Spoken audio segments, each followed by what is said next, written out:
I think you can get it. I just think that you have to realize you have to go into a dark fucking cocoon for the next 5 years and eat straight shit.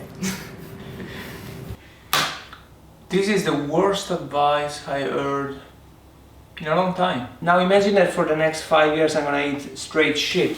Let's say every morning I feed my brain with this stuff. Not only I will have some spike of energy, sure, but then it crashes for the rest of the day, but my brain is gonna be fed on this stuff, which is not sustainable.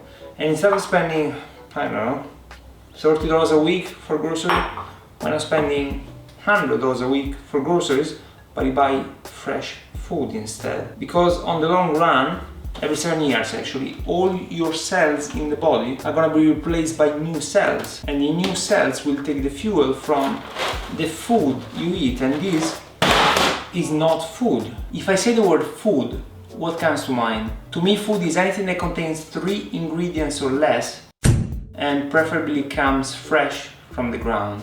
But depending on where you ask this question in the world, you will get different answers. I will go as far as saying that anything that is above 3 ingredients is just edible processed stuff. And unfortunately, most people eat edible processed stuff. Pizza is great, but for your body is not as great as a carrot or a celery.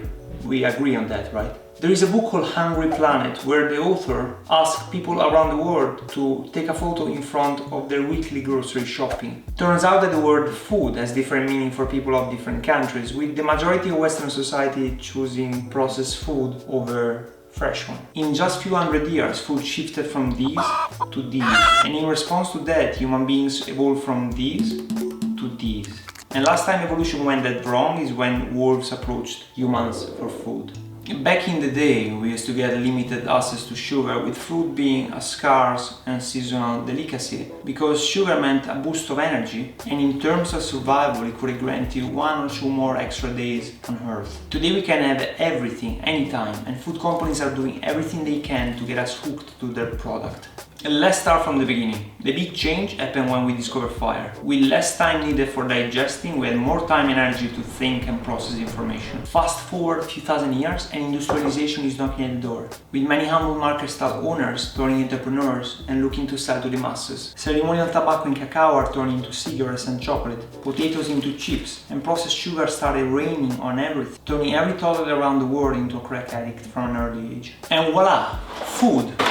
Last time in history, a small group of people was able to deceive a population under their nose with a trick like that was with a Trojan horse, disguised as a gift from the gods. We evolved chasing taste, and from the Dutch East India Company sailing around the world to collect and trade spices to provide people what they crave for, we now have big food brands and fast food selling crack to the masses. We live in a time of great abundance, yet great confusion when it comes to health and nutrition, with people caring more about their cars than they do about their body. But if you're lucky, your car will take you around for 10, 20 years, while your body hopefully will take you around for 60 to 80 years, unless you have a poor diet and little exercise. Health should be simple, and eating healthier should be even simpler.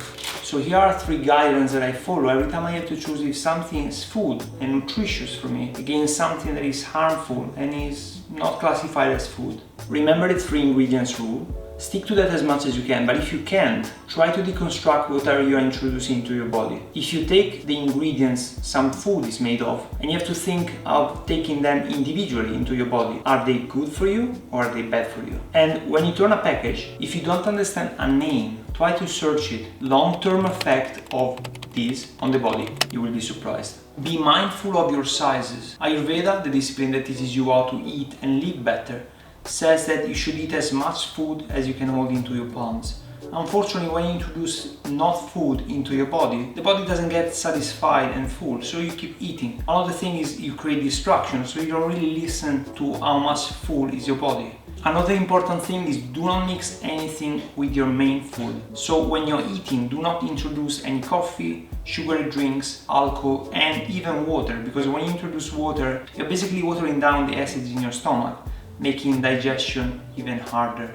I believe one generation's purpose is to make the next one better. And some of the most important skills you can learn to do so is learn how the body works and how to cook healthy meals. And if you don't believe me, next time you go grocery shopping, look at the next person's trolley and try to spot the processed food versus the healthy food.